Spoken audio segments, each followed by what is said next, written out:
Hey there, doing another quick review, this time on this Dremel Multi-Max Grout tool. These things are awesome.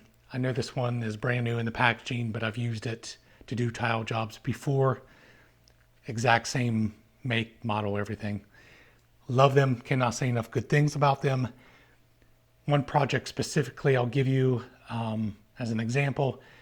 I had to rip out a whole row of tile butting up against a shower. So literally had to use one of these with a Dremel tool, going all the way down the grout line. It made quick work, like really quick work. I was really kind of stressed about the whole project, and this made it so much easier. It goes through grout like hot knife and butter. So loved it. Can't say enough good things about it. So if you're looking for something to help you with cutting grout out of tile, this is your tool right here. This is your attachment. So would highly recommend. Hopefully this video has helped you out with making your mind up if you needed to do so. So thanks for watching.